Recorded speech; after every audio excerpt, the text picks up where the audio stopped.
Saludamos a toda la gente que nos sigue a través de rcr750.com. rcr750.com es nuestro punto de contacto principal para vernos y escucharnos. Lo puedes hacer a través de rcr750.com. Gracias, muchísimas gracias a la gente que nos sintoniza también a través de Periscope. En Periscope somos @rcr750, @rcr750.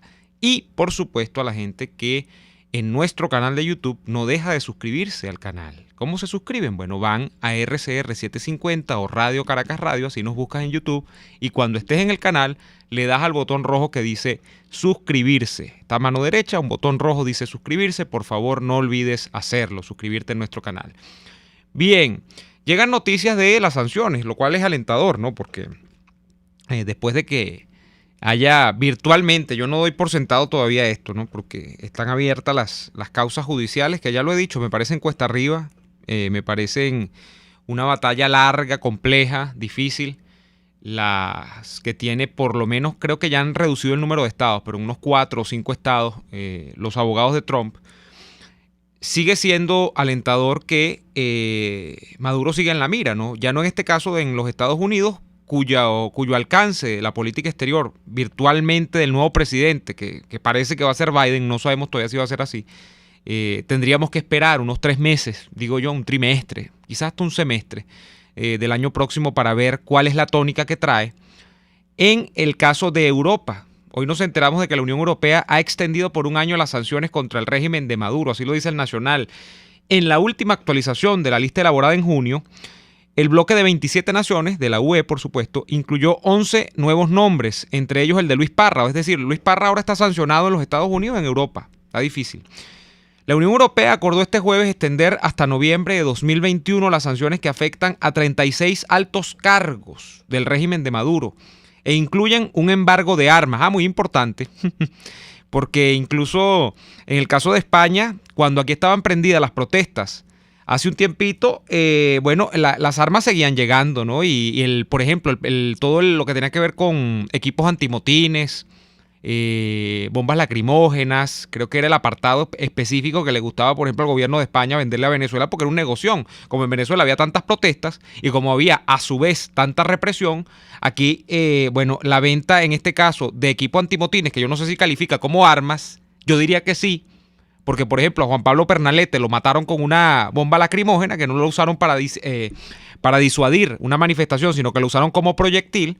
Allí podemos tener la constatación de que eso es un arma, ¿no?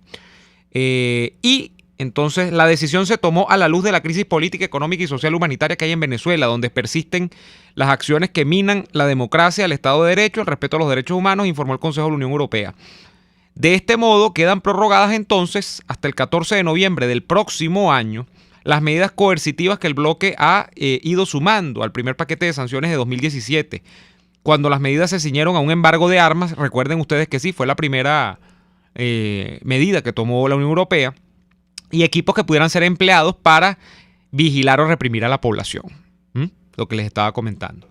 Desde entonces, el bloque impuso 4 rondas de sanciones que prohíben la entrada al espacio de la Unión Europea y congela los activos de un total de 36 altos cargos venezolanos, entre los que figura, por cierto, Diosdado Cabello. También están Tarek William Saab, Tarek El Aizami, Delcy Rodríguez y Michael Moreno, que nunca falta. Entonces, entre los 11 nuevos nombres que también están incluidos, está Luis Parra. Me imagino que también estarán los 2 vicepresidentes de la Asamblea de Parra y el personal adjunto a toda esta gente, ¿no?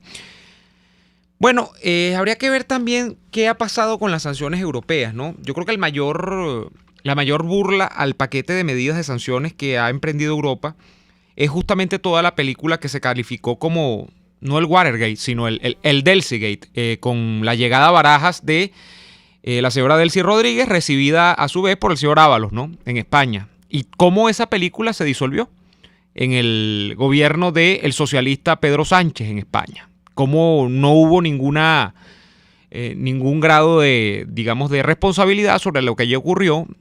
Yo creo que Ábalos debe seguir en el puesto que estaba. Habría que ver, yo tengo muy mala memoria para estas cosas, pero no recuerdo que se haya seguido una especie de sanción a la visita de Delcy, quien ya estaba dentro de los personajes sancionados, ¿no?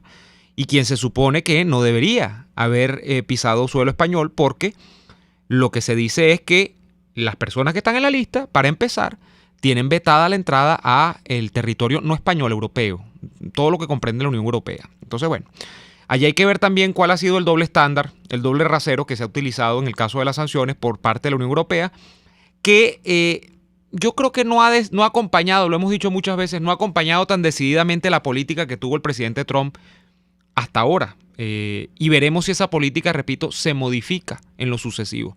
Yo creo que va a tener, para resumir un poco, de cara a los próximos meses, va a haber cosas que van a permanecer, pero probablemente Biden, que tiene potestad sobre algunos asuntos, entre ellos, por supuesto, que la política exterior, va a tratar de modificar el enfoque. Esa es mi previsión. Y va a ser, en este caso, para mal de nosotros. Ojalá que no sea así. Ojalá que el enfoque que tenga Biden, bueno, sea una luz en medio del túnel, y entonces el tipo se le esclarezca el entendimiento y diga, bueno, no, conseguimos la receta para presionar efectivamente a Maduro y para que haya democracia en Venezuela. Bueno, ojalá, pero yo tengo muchas aprensiones sobre eso. Daniel Lara, buenas tardes.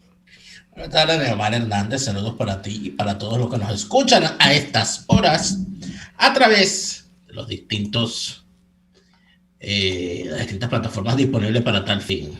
Hay un clamor entre las personas que nos están viendo en la pantalla de su teléfono celular o de sus dispositivos.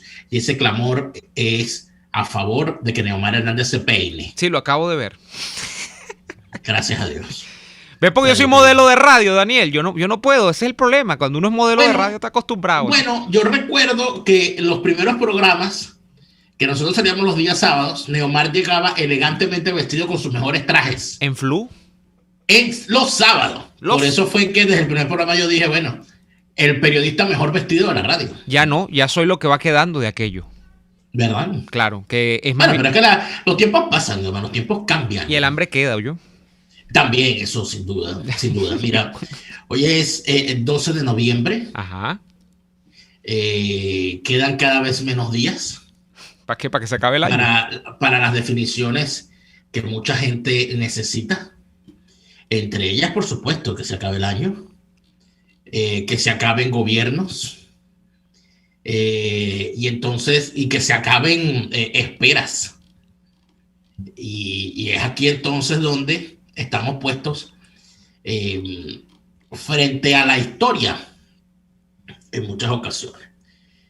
Se acaba el tiempo para la vacuna.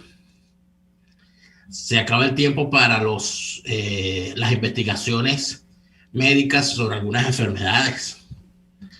Se acaba el tiempo para algunos países cumplir algunas metas. Y ese tipo de cosas, al final, lo que nos deja en mente es que hay un planeta y una sociedad global atravesando por una de sus más grandes crisis, ¿no? Yo creo que en este momento estamos en la primera o en la segunda gran crisis de la posguerra fría. La primera gran crisis de la posguerra fría la vivimos en el 2001 con los eventos del 11 de septiembre de ese año y los atentados de Bin Laden y todo aquello. Fue cuando empieza aquella, emerge un gran enemigo global, el terrorismo de carácter islámico. En este momento, yo no sabría decir cuándo empezó esta segunda crisis. No sabría de verdad, no me atrevo a decir, aunque se podría buscar el momento en que arrancó esta crisis. Pero en este momento estamos en otra crisis, que es la crisis de los sistemas políticos e inclusive más allá de los estados nacionales, ¿no? Que es una crisis que se ha datado desde hace mucho tiempo, pero yo creo que estamos en medio de una gran crisis de la democracia occidental. Yo no me atrevo a decir cuándo arrancó esa crisis, pero estamos transitándola. Y aquellas palabras de Rafael Caldera, tan repetidas, de que el pueblo no estará dispuesto a defender una democracia si esa democracia no es capaz de darle de comer, que a mí siempre me pareció, con todo el respeto a la memoria del doctor Caldera, una frase bastante simplista, ¿no? Porque yo creo que aunque que por cierto, luego Chávez, ¿verdad?, intenta hacer una variación de esa frase cuando sale e intenta voltearla. Eso no se ha estudiado, esa voltereta que intentó Chávez. ¿Cuál fue esa? Bueno, porque así como Caldera decía que la democracia no va a salir, no va a ser defendida por un pueblo que está pasando hambre por culpa de la democracia, Chávez decía que no importaba el hambre, que lo que importaba era la patria. Intentando decir que esa aseveración de Caldera, de que en realidad lo que quería decir era que si un gobierno ponía al pueblo a pasar trabajo, ese pueblo no lo va a salir a defender por más democrático que sea. Bueno, Chávez intentó voltear esa maldición, diciendo, no, olvídense, hay que salir a defender la patria, aquí lo importante es la patria. Por supuesto, la patria era él. Esa es la gran discusión que hay ahorita, Neymar. La gran discusión que hay ahorita es, en el mundo entero, es si la democracia es capaz de darle respuesta a los anhelos de toda la sociedad. Si las sociedades están preparadas para defenderse de la invasión que a sus valores representa la llegada de valores de sociedades distintas gracias al fenómeno de la globalización. Porque, Neomar, tú estudiaste al igual que yo, ¿no?, nuestra generación y la generación de mi papá estudió con gente extranjera, claro, de origen extranjero, y con muchos de orígenes ubicados en sociedades que no eran precisamente occidentales, con asiáticos, sí, con gente de origen árabe, etcétera. Hubo otros que estudiaron con distintos. Fíjate, yo estudio con un muchacho ahorita, me sorprendió muchísimo. Yo estudio con un muchacho que habla 7 idiomas, un etíope, de los cuales 5 son idiomas étnicos, idiomas tribales. Y entonces él se ríe porque él dice que él no entiende porque nosotros decimos que el alemán es difícil. Si él habla que él habla 5 idiomas tribales, claro. No, claro, no, es su forma de ver la vida. Y habla árabe, y además de eso está empeñado en que él termine el alemán y va a estudiar español porque quiere aprender español porque le llama la atención. Le gustan los idiomas. Sí, que le llama la atención al español. Entonces, esa particularidad que hoy una persona pueda ver cuál es el trato que se le da a la mujer en una cultura distinta.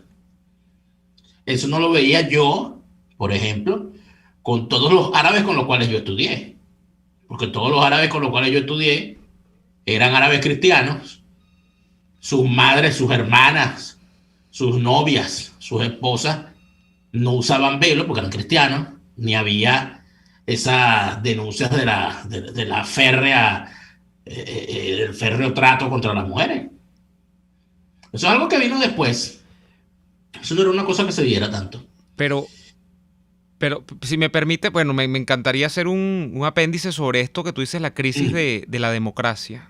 Pero creo que no voy a, porque tenemos que hacer el corte, Daniel. Creo que a la vuelta de la pausa, pero no sé si a la vuelta de la pausa nos dirá nuestra querida Carla, es la sección. No, vamos con la sección, porque creo que la sección se enmarca tranquilamente en todo esto. Vamos a la sección y después seguro que habrá tema para rato. Ya venimos con más de Y Así Nos Va. Usted escucha Y Así Nos Va, con Daniel Lara y Neomar Hernández, solo por RCR 750 AM. Puedes seguirnos en nuestras redes sociales. En Twitter, @RCR750, la radio que se ve. Antojos de pizza, pasta o risotto durante la cuarentena. Lo resolvemos. En Il Sapore de la Nonna tienen delivery a varias zonas de Caracas. Así es, Il Sapore de la Nonna te lleva lo mejor de la comida italiana hasta la puerta de tu casa. Haz tu pedido por el 0212-634-0982 o por el 412-569-9404 y disfruta de todo su sabor. Il Sapore de la Nonna, en cuarentena sigue siendo el sabor de Italia en Caracas. Llegó para tu negocio la distribuidora Plastic Shop. Contamos con los mejores envases de plástico, cartón y aluminio al mayor. Plastic Shop tiene para tu negocio cajas para pizzas y tortas de todos los tamaños, envases para sushi, soperos en Boplast, discos dorados y una gran variedad de platos plásticos y de cartón. Somos la distribuidora con más variedad del país. En Plastic Shop tenemos las bolsas más resistentes del mercado. En Plastic Shop pensamos en tu facilidad. Estamos ubicados en Chacao, en la avenida Cecilia Costa con calle Páez. Hacemos envíos en todo el país. Síguenos en Instagram, @PlasticShopVE. RCR 750 AM, porque lo bueno une.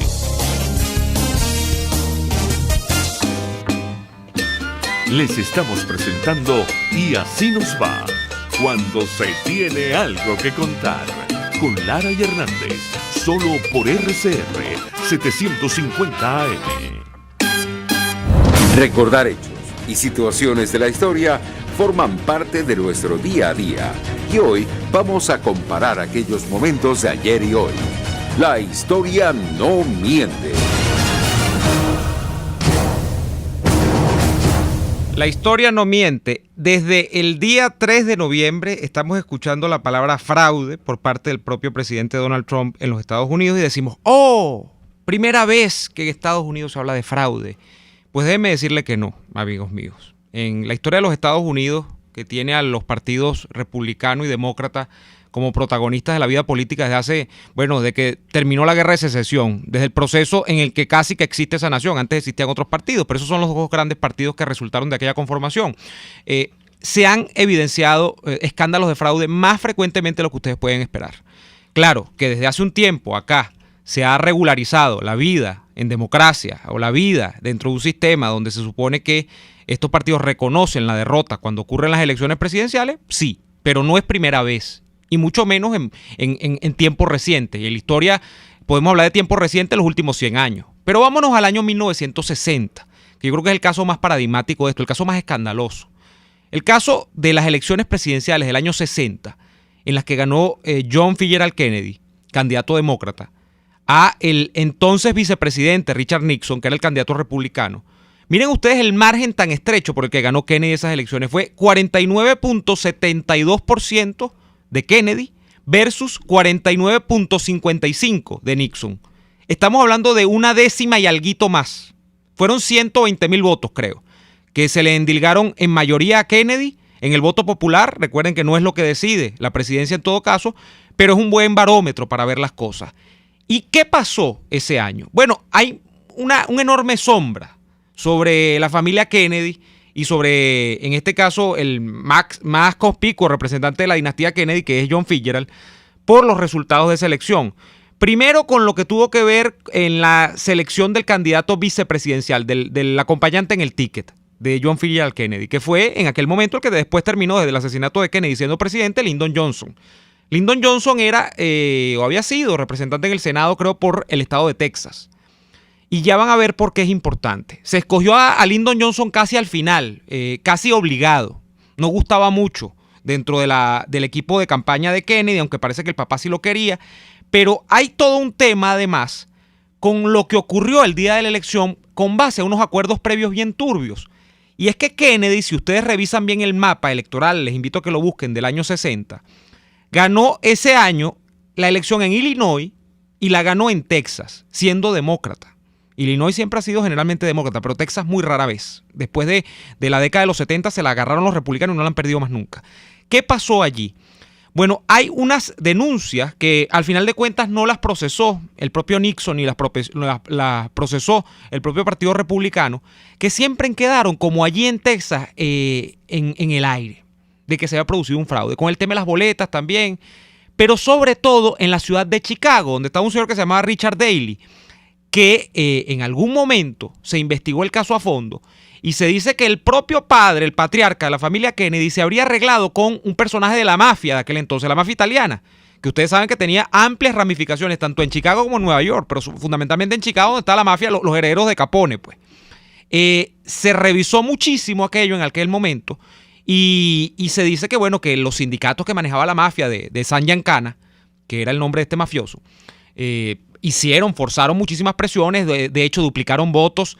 Aquello nunca se esclareció. Eso fue una elección que tuvo en vilo el país hasta altas horas de la madrugada, incluso hasta el día siguiente todavía no se sabía el ganador. Nixon, sin embargo, a las 3 de la mañana del día de la elección, o del día siguiente a la elección, ya asomaba que iba a perder. No, quedó muy, muy desilusionado personalmente de esto y le costó recomponerse hasta el año 68, cuando vuelve a intentar la candidatura y gana la elección.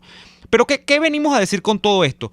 Que si Kennedy no hubiese ganado Illinois, y fundamentalmente lo que ocurrió, esas irregularidades denunciadísimas, pero que luego no se procesaron, porque el Partido Republicano lo dejó hasta allí, en la ciudad de Chicago. Y lo que ocurrió en Texas, además, donde se dice que también podía tener mano peluda metida Lyndon Johnson, si no ganan Texas y no ganan Illinois, no hubiesen ganado la elección los demócratas. Y ese fenómeno de masas, que además fue un fenómeno de la televisión de la época, que fue John Fitzgerald Kennedy, no hubiese llegado a la Casa Blanca. Claro, nuestra idea no es hacer historia en retrospectiva y hacer revisión de la historia. Sí es, claro que es. Pero eso no se hace en la historia, Daniel, y tú tienes formación de historiador.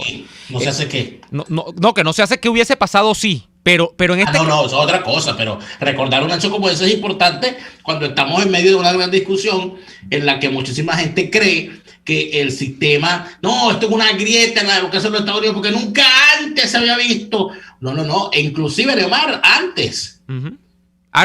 Te vas al siglo XIX también, claro. No, y había unas situaciones que se veían mucho en Texas con la elección de los representantes. Al Congreso, pues, de los diputados, de la Cámara Baja. Y además de eso, hay otras situaciones que se ven a nivel municipal y a nivel estadal. Situaciones que, bueno, algunas de ellas hasta graciosas, ¿no?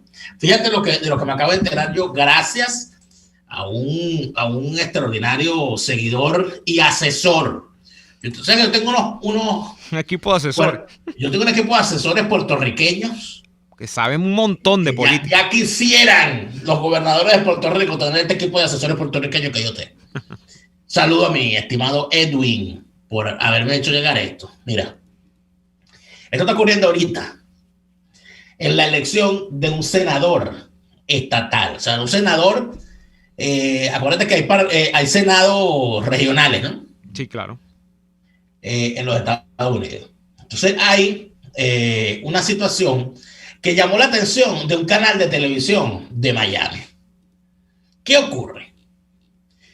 Dice la nota: ¿por qué algunos candidatos a escaños en el Senado de la Florida no hicieron campaña, no recaudaron fondos, ni tuvieron plataformas de emisión, ni hacen ningún esfuerzo por obtener votos?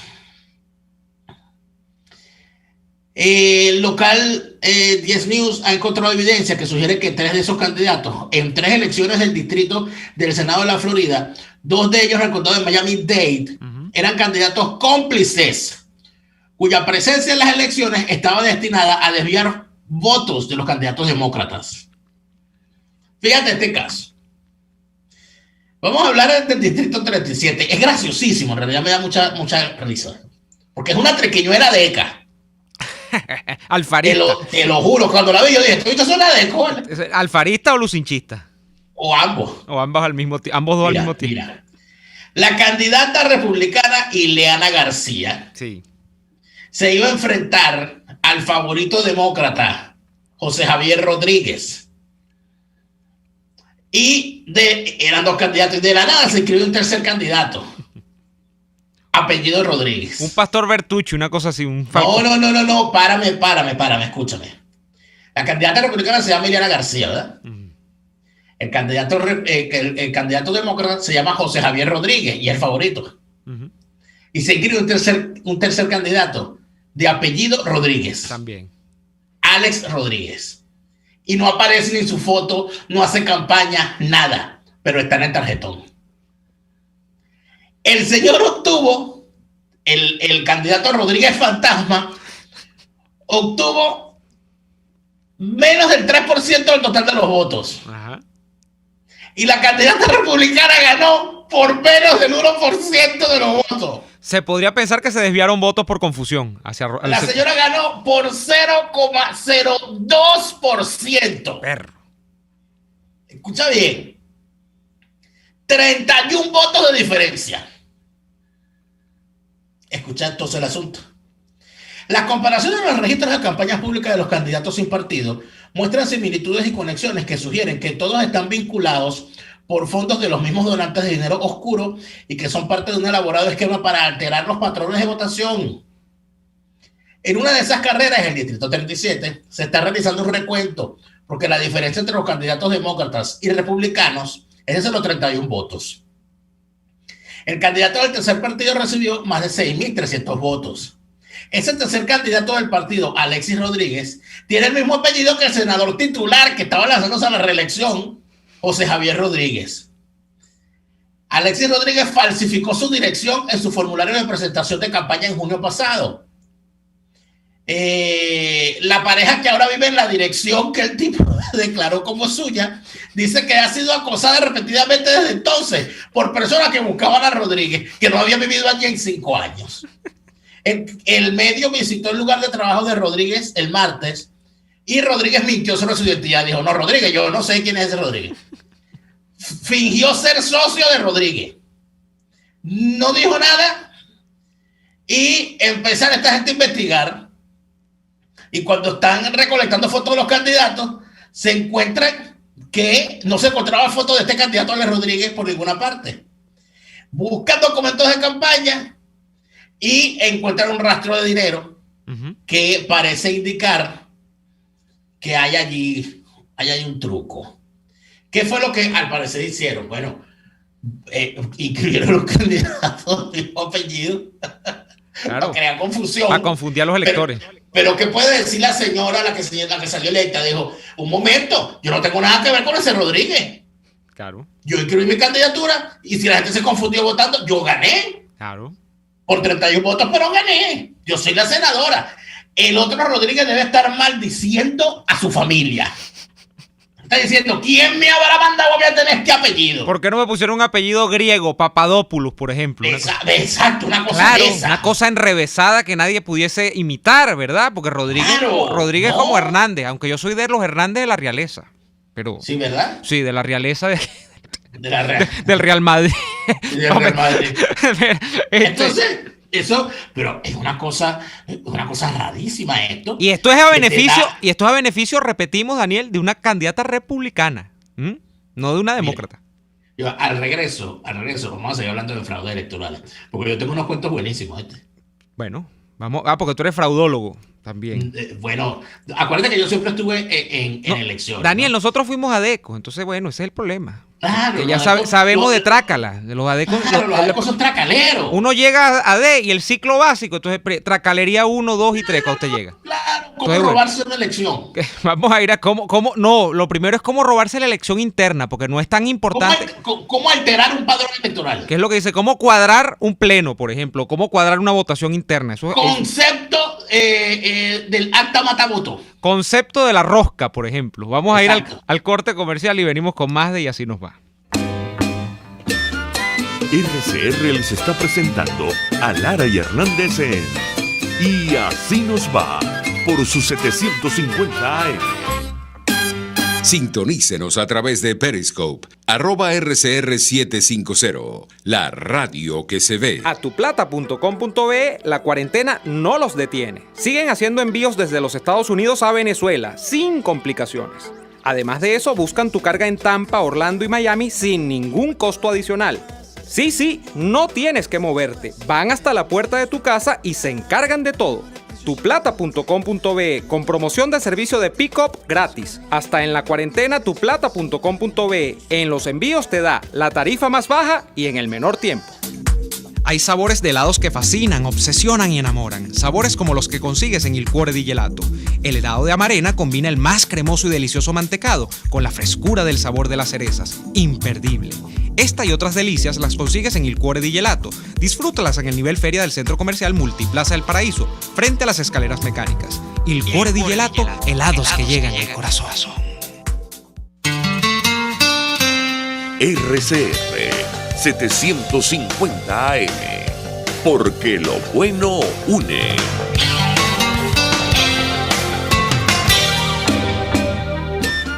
Estamos escuchando Y Así Nos Va con Lara y Hernández por RCR 750 AM. Volviendo al caso, para darte la palabra, Daniel, de Kennedy y Nixon, es curiosísimo, ¿no? Porque en aquel momento también, porque uno puede decir, bueno, hubo fraude, no sé qué, pero el tema del financiamiento, que nosotros lo hemos discutido en varias ocasiones acá, es importante, y en los Estados Unidos más aún, porque el tema de la recaudación es fundamental para que una campaña despegue y se mantenga.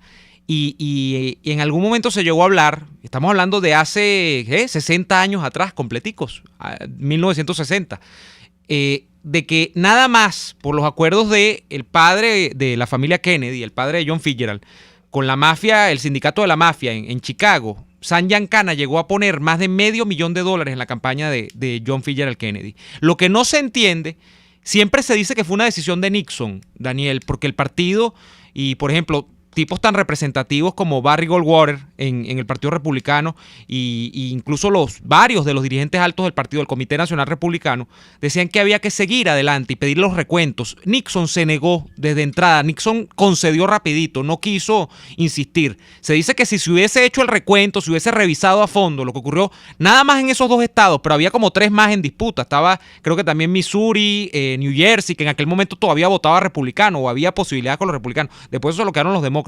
Se hubiese revertido la tendencia, pero no, Nixon salió rapidito, se dice, tú creo que lo has comentado mucho, que él se decepcionó mucho viniendo de ser vicepresidente, un tipo como Eisenhower, que no tener un escenario tan cerrado no le gustó, y fíjate que le costó 8 años después para llegar a la presidencia, en esa vida accidentada que tuvo, para después tener el final que tuvo, esa presidencia truncada, ¿no? Con el caso Watergate. Fue muy complejo para Nixon toda la vida política.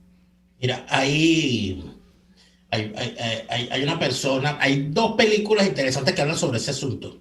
Uh-huh. Porque en realidad quedó eso como una leyenda urbana, que Kennedy se había robado las elecciones. El papá tenía una fama de tramposo como nadie. Y la persona con la que supuestamente se hizo toda la labor es un famoso sindicalista, uh-huh, también acusado de vinculaciones con la mafia, llamado Jimmy Hoffa. Claro. Que luego fue asesinado. Por los días en que se asesinó a Kennedy, por allí, fue asesinado Jimmy Hoffa, cuyo cadáver nunca apareció y hasta el día de hoy se especula sobre dónde se encuentra. Hubo una leyenda urbana muy extendida según la cual, para aquel entonces, se estaba construyendo el estadio de los Gigantes de San Francisco o de los Rojos de Cincinnati, no recuerdo cuál equipo era, uh-huh, y que el propio sindicato, los propios mafiosos estos, lo habían lanzado a una de las bases del estadio y lo llenaron de cemento para que no apareciera más. Esa es una de las cuestiones. Hay 2 películas que hablan o que rozan este tema del supuesto fraude, de las acusaciones y de la historia de esa situación en las elecciones. Una es la película Nixon, que yo no me canso de repetir que la vean, uh-huh, con Anthony Hopkins. Y la otra es la película sobre Jimmy Hoffa, donde el protagonista es Jack Nicholson, haciendo el papel de Jimmy Hoffa, y su cercano servidor es este señor, oye, se me olvida el nombre de este actor que fue quien representó a el Pingüino en aquella película de Batman. Danny DeVito. Uh-huh. Hace el papel de su bueno, y más reciente, te estás saltando una, o no me digas que no la has visto, Daniel. La película de casi 4 horas que salió en Netflix el año pasado, donde Jimmy Hoffa lo encarna nada más y nada menos que Al Pacino, que es The Irishman. Tengo que verla. ¿No has visto No The la- Irishman? En The no la- Irishman no la he visto, no, está tengo que verla. una de las historias, porque eso es una historia de la mafia, o sea, por supuesto, como todas las películas de Scorsese, pero una de las historias principales allí, y encarnado por Al Pacino, es Jimmy Hoffa, que lo hace. Y bueno, yo he visto las fotos de Jimmy Hoffa, por supuesto no me he puesto a ver videos, pero igualito como quedó, además ayudado por, creo que por CGI, por técnicas computarizadas de imagen, ¿no? Pero esa película, tremenda, allí están reunidos Al Pacino, vuelve a la pantalla, que lo sacaron del retiro después de muchos años a las películas de mafia, este chiquitico, ¿vale? Que yo pensé que estaba muerto, ¿cómo es que se llama? Que es el de Goodfellas. Joe Pesci. Joe Pesci y por supuesto también de Goodfellas está Robert De Niro en la película. Están los tres grandes allí. Otra vez Al Pacino, Robert De Niro que se habían visto en El Padrino 2, por ejemplo, y se reúnen de Goodfellas, Joe Pesci y Robert De Niro. O sea, es una tremenda película de Scorsese. Muy polémica, por cierto, en el modo de distribución, porque no salió en los cines, o no la proyectaron mayormente en los cines mundiales, sino que fue una película distribuida por Netflix. Pero bueno, ese es otro caso. Fíjate que de todo eso se especula, de todo eso se habló allí y de una forma particular en esas dos películas. En esta no sé si lo tocaron, pero yo recuerdo además que en el caso particular de Nixon, o sea, Nixon cargó con esa cruz muchísimo tiempo. Y el Partido Demócrata, además, carga con la cruz de ser un partido de gente tramposa. Sí. Sí, y de pesetero. Hay otra película, porque es en la gente dice, bueno, pero ¿por qué tú mandas a la gente? Bueno, porque es que de repente leyéndote un libro te puedes profundizar en algunas cosas. Pero las películas, sobre todo cuando son parodias, te permiten ver qué es lo que desde la parodia ven como el estereotipo para explotar. Hay una película que se llama My Fellow Americans, que es una película cómica con Jack Lemmon y el otro actor no recuerdo quién es. Jack Lemmon hace el papel del expresidente demócrata y el otro actor hace el papel del expresidente republicano. Uh-huh. Y son un expresidente demócrata y un expresidente republicano que se unen porque se enteran de que el actual presidente en ese momento estaba conspirando, estaba montando una conjura. Entonces ellos se unieron. Es una película cómica donde usan mucho esos estereotipos de cómo el republicano, para quitarse de encima del demócrata, le lanza un billete para el piso para que el tipo corra a buscarlo. ¿Sabes? Ese tipo de chiste, ¿no? Ese tipo de chiste, ¿no? Es un lambucio ahí agarrándose los reales. Claro. En el caso de Venezuela, si vamos a hablar de fraude electoral, bueno, es que el fraude electoral nació, es que la República nació con fraude. El caso el primer Congreso de Venezuela, hubo un diputado impugnado, electo por Carayaca, para variar. Y posteriormente hubo hasta casos de alzamiento e inicio de conflictos gravísimos por fraudes electorales, como fue el caso de el fraude electoral que denunció el Mocho Hernández en su contra, que lo hizo que, bueno, el tipo se alzó. Luego, durante el transcurso del siglo XX, se vieron muchas cosas. Y todo apunta hacia el mismo sitio, por eso es que yo tengo la preocupación que decía Neomar al principio sobre la gravedad del asunto. Porque es que ¿qué le queda a una democracia si el sistema electoral cae en desconfianza? Si todo un país se convence de que el sistema electoral es fraudulento, ¿qué le queda a ese país? ¿Qué le queda a esa democracia? La democracia no sirve. O sea, no va a servir. Y eso fue. Y tú sabes cómo empezó esa situación en Venezuela, en la Venezuela reciente, cuando empezaron los fraudes internos dentro de los partidos. Para escoger los candidatos, por ejemplo. Claro, cuando empezaron los fraudes internos en los partidos y las triquiñuelas y si gana yo me voy y las divisiones y eso, ahí empezó el problema. Y de eso hay suficiente cuento. Aquí hubo un caso en Venezuela que fue, y creo que ha sido el único caso con presos, donde se decidió repetir las elecciones en un número de escuelas en el municipio de Sucre, cuando era el municipio autónomo Sucre, antes de la división en Baruta, Chacabra, todas esas cosas. Yo creo que paralelamente, fue en el año 89. Y la denuncia acusaba a ser el beneficiario del fraude a Enrique Mendoza, de Copey. Porque Enrique Mendoza decía, el candidato ADECO, que creo que era el Vitar, resulta ser que los partidos pactaban el fraude, ¿vale? Porque para los que no se acuerdan antes, las mesas no las cuidaban unos testigos independientes escogidos por sorteo, sino que cada partido, entre los partidos más votados, ponían miembros de mesa asignados por el método de Hond. Y entonces el presidente, ¿quién ganó en ese centro electoral? Ganó Acción Democrática. Acción Democrática preside la mesa en las siguientes elecciones. Y así, ¿qué se descubrió? Se descubrió que en el estado Miranda, en el año 89, Acción Democrática, Copey y el MAS hicieron un pacto fraudulento en el que cuando se instalaba la mesa a puerta cerrada, antes de abrir los centros, en cada caja, en cada urna electoral, antes de abrir los centros, se introducían 5 papeletas, 5 tarjetones, antes que la gente votara.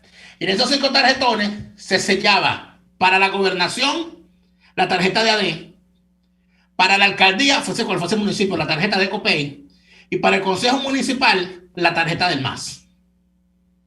Ese era el acuerdo. Y se metían esos votos allí. Bueno, y al final se cuenta. Okay, bueno, porque AD quiere más votos para la gobernación porque no están seguros, y Copey le interesan mucho las alcaldías porque en la gobernación estaban sobrados con Arnaldo Arocha. ¿Y qué ocurrió? Bueno, que en los números, en los puestos, se dan cuenta en el municipio autónomo Sucre que el candidato ADECO ganaba. Si no fuese por esa trampa, el candidato ADECO impugnó y logró demostrar que le habían hecho trampa. Fueron 20 personas presas.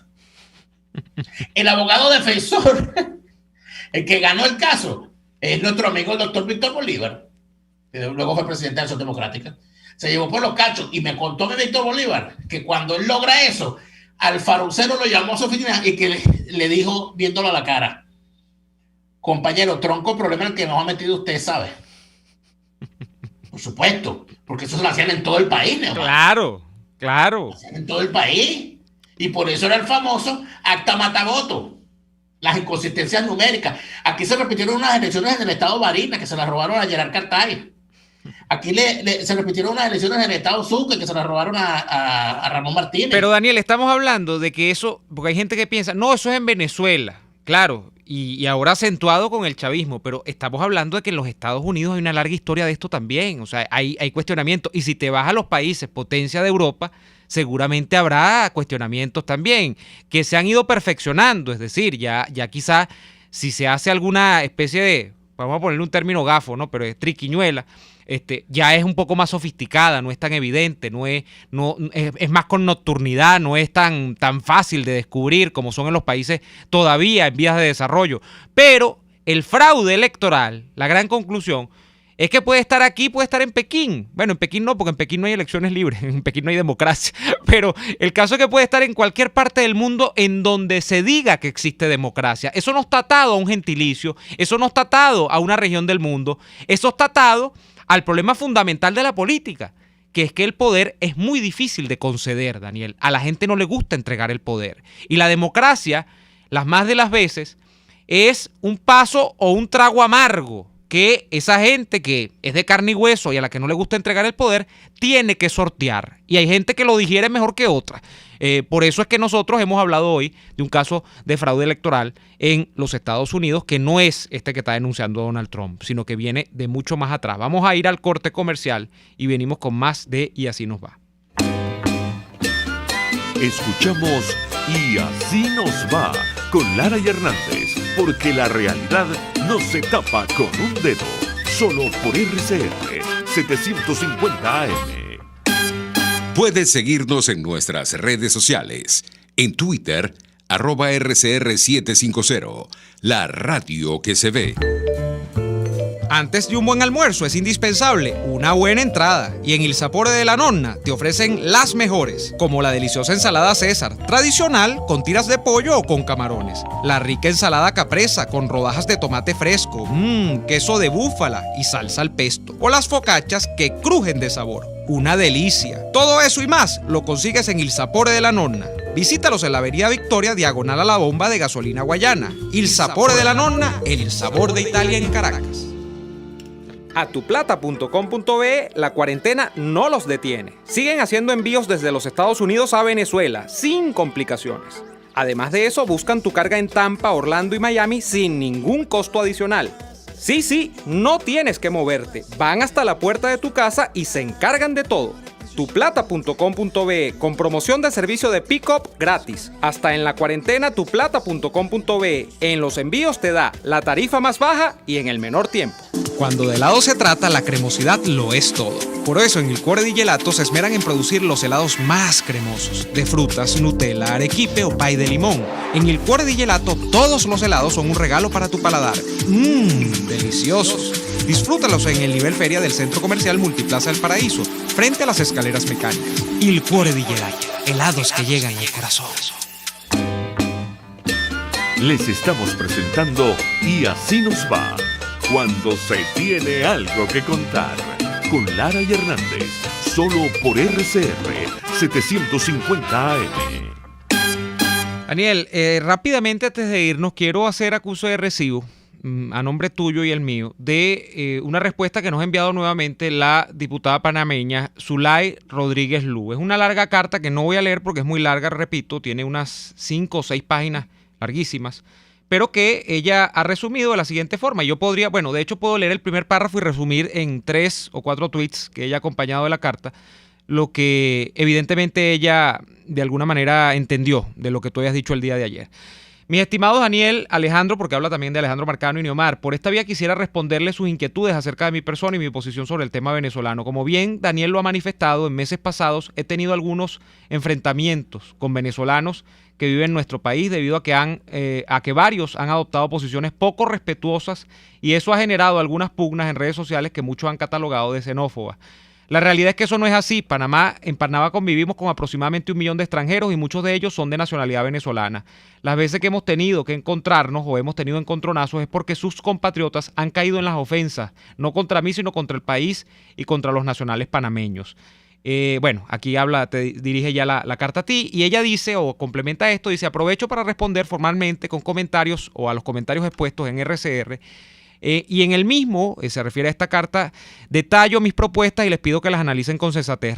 Respecto al tema de los bancos, bueno, esto es un cuento ya de Panamá, no alude al tema venezolano, y dice acá: expongo hasta ustedes mis argumentos. Ustedes me parecen personas de bien, con amplia capacidad de análisis y solo les pido que vean las dos caras de la moneda. A sus órdenes para cualquier interrogante, he tratado de responder lo más rápido posible, etcétera, etcétera, etcétera. Mira, yo he preguntado a venezolanos que están en Panamá y diputada, porque sé que me está escuchando.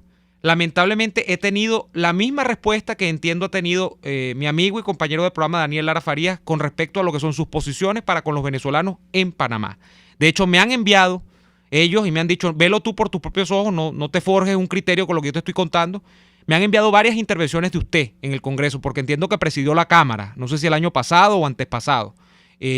Además ella ha dicho que no es admiradora ni es seguidora de Martín Torrijos, no sé si está en el partido de Torrijos o no está, pero lamentablemente, Daniel, las personas con las que he consultado no me han hablado en los términos más amistosos de la labor de la diputada y de hecho me han ratificado que sus comentarios sí podrían entrar dentro del término xenofobia. Yo lamento que la actuación, si es que es así, porque siempre ocurre, porque no es que son los venezolanos, es que es el género humano, de 2 o 3 que puedan ir a Panamá a delinquir de tal o cual manera, vayan a llevarla a usted, porque no sé si es con lo que ha pasado, que usted de la particular, usted ha generalizado, a que todos los venezolanos, y he visto una intervención suya que no me ha agradado para nada, le están arrebatando las plazas de trabajo a los panameños.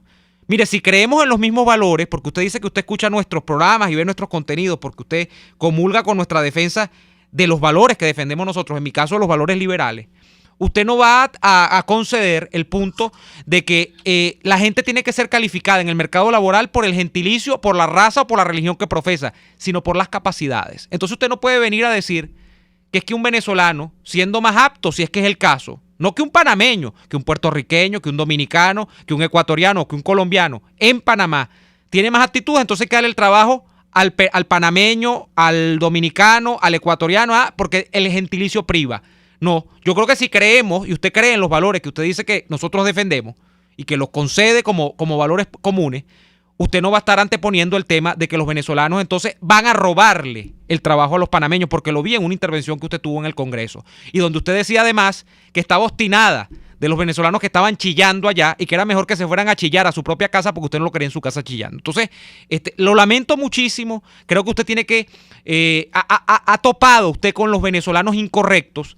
Debería usted, por ejemplo, conocer amigos míos que incluso tienen inversiones, Daniel, en Panamá y que le han metido miles y miles de dólares a la industria panameña y a los comercios panameños, que por cierto tampoco es que son los primeros del continente, porque todo hay que decirlo. Y que esa primera migración de la que yo hablaba ayer tiene que ver mucho con una migración calificada de venezolanos que fueron a Panamá a invertir porque pensaban que Panamá iba a despegar como una especie de boom o de país boom dentro de una nueva era en Latinoamérica y todo lo demás.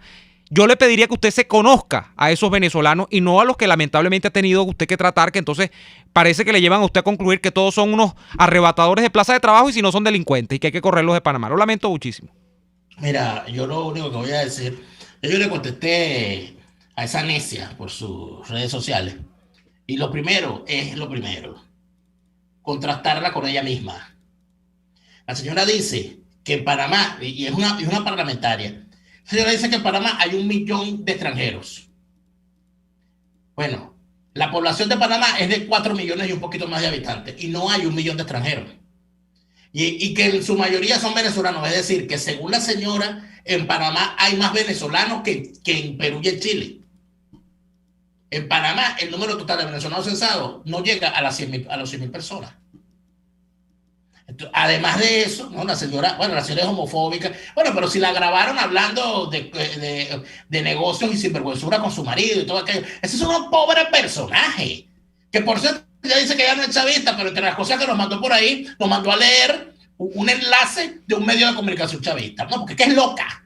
Bueno. Es loca, ¿no? O sea, la sacaron del Frente Francisco. Mira, señora, haga el favor, ya yo la bloqueé en Twitter. Yo le pido, por favor, ocúpese de los temas de Panamá.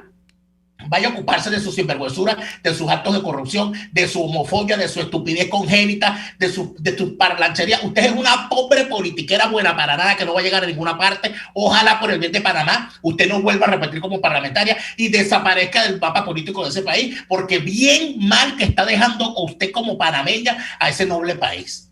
Panamá, ¿qué es Panamá para mí? Panamá para mí es Rubén Blades. Panamá es el canal.